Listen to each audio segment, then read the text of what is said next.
Wizard101. It's an MMORPG made back in 2008, and it surprisingly has a pretty big user base. Probably because it's free, but that's not important. I actually remember this thing being really popular. I can really distinctly remember seeing the commercials back then. I'm gonna take a look at this game a couple times recently, and I guess it's about time. I don't really have anything else to do. Plus, I need a new YouTuber to copy. So, without further ado, let's take a look at what YouTuber I'm gonna copy today! It's Billiam. Oh, Billiam.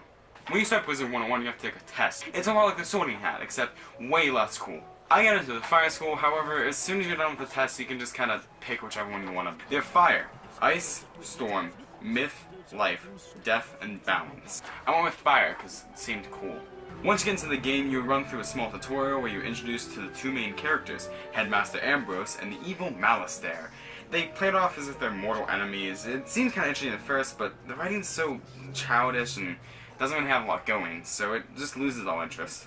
Then, of course, you get taught how to fight, which is interesting to say. Normally in an MMORPG, like World of Warcraft, you go up to the enemy, you click on it, and then you have like 1, 2, 3, and 4, and you spam those in certain order, and that does your special attacks. But in this, it's almost like you're playing Magic the Gathering.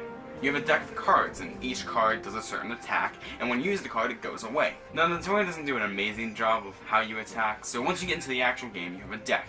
And in that deck, you have a bunch of different types of cards. You start out with 2 types of cards, you can slowly buy new decks and stuff like that. Yeah, this game has microtransactions. Have fun. Now, as a fire type, I had 2 cards, a Fire Blast and a Fire Tiger. The Fire Tiger took up mana, while the Fire Blast was like a basic attack with my wand, so it didn't take up mana, so you could always do that, but it did less damage. This sounds really cool. There's a bit of strategy to it, except there isn't. No strategy. The fighting is very strange, and on top of that, the healing is strange, along with getting mana. You'd think, because of the tutorial, it shows you to use the healing cards, so there'd be healing cards and mana cards, so you have a bit of strategy. In the middle of a fight, you have to decide, when am I going to use my healing card? Should I do it now and waste a turn to be able to get attacked, or should I wait a little bit later and do it the last second? But instead, you just have to walk around and find these little red orbs and little blue orbs that give you health and mana. Now, that wouldn't be a huge problem if it wasn't for the fact that in the middle of a fight, you can't just go heal. Unless you go and buy a healing card. It feels so gross. It's not that fun to fight, and we haven't even gotten to the worst part of the fighting mechanics. So in a normal MMORPG, you walk up to the enemy and it starts a duel. But this one's more like a Pokemon or Final Fantasy. You have duels that are random. However, in this game, you walk up to an enemy and get put into what is called a dueling circle. A dueling circle is a little circle that has enemies on one side and then the wizards on the other. Depending on the amount of wizards equals the amount of enemies there's going to be, which is a really cool mechanic and makes it always an even fight. So in the middle of the dueling circle, there's a little arrow that'll move around to show whose turn it is. You pull your card, the other team pulls their cards, and then you fight. And this isn't that bad, except for the fact that half the time the dueling circles didn't even want to work. A lot of the times I would walk in front of an enemy and it would just sit there.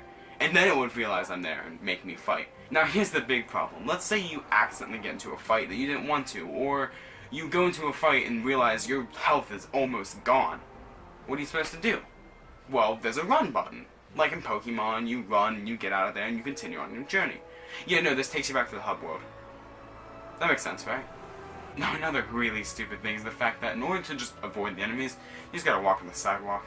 That's nice. Take a nice breezily walk down the sidewalk and there's monsters over there, won't hurt you. If they want it to be like Pokemon and you get into these duels and go into a certain place and choose your attacks, then why not go full on and make the fights random? You have a certain amount of chance when you're walking in the middle part to get it, or you can walk on the sidewalk and have a lesser chance.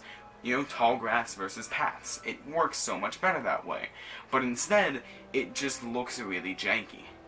And really, that's this whole game. It's just janky. I barely got into the game because after about half an hour, I was done.